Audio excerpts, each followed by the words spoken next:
For the greater part of the 20th century, if you were to mention epidemic, polio would be the first word that came to mind.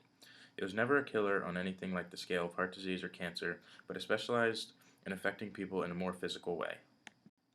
Polio also went by another name, the Crippler, which can be attributed to the film put out by the March of Dimes Foundation. Polio affects humans by weakening the muscles in the body. For some, the virus will weaken the muscles used for breathing, and this is where the iron lung comes into play. The iron lung is a contraption that assists those who are unable to breathe by creating a negative pressure within the chamber that the person lies in. For those inside of the iron lung, it will keep them breathing as long as the machine is on. Their breaths will be synchronized with the machine, so most tasks they perform have to be done at certain intervals, like swallowing or talking, which can be seen in the following clip. Would you like more pressure, do you think? I don't think so. I think that's all right.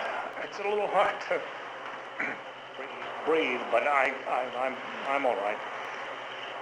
I confess that I don't know exactly how to describe this. You have to synchronize your breathing because of course, the lung is helping you to breathe, but I'm not quite used to exactly when to breathe and when to talk. The first mechanical respirator that was widely used was developed by Philip Drinker at Harvard School of Public Health in 1928. Drinker got the idea while watching a colleague perform a similar experiment. After performing some of his own, he discovered that breathing can be done indefinitely by the iron lung with no assistance from the patient. The first time the machine was used on a patient, it was at the Children's Hospital of Boston on a little girl who was suffering from severe polio. Within minutes after she was put into the machine, she regained consciousness and proceeded to ask for ice cream. After this moment, the power of this machine was realized and would soon be used to save countless lives. Once access to the iron lung expanded, there are countless stories associating people who are sick and are saved by the iron lung. Many people would only spend a short amount of time within the iron lung, but some remained for decades.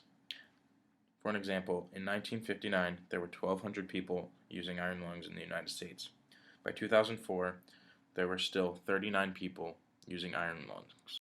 In the beginning, doctors did not like using the iron lung for the fact that some people would be paralyzed for life.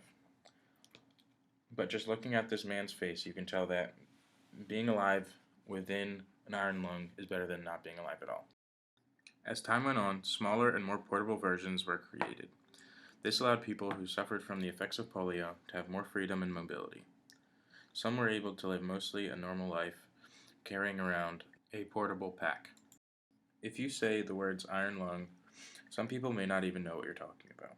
To others, they may have spent some time within one, and a few are still in one today. While they are not used that often anymore, there certainly was a time when many lives were saved. If you were to ask those whose lives were saved what the most important invention in history was, they would probably say the iron lung.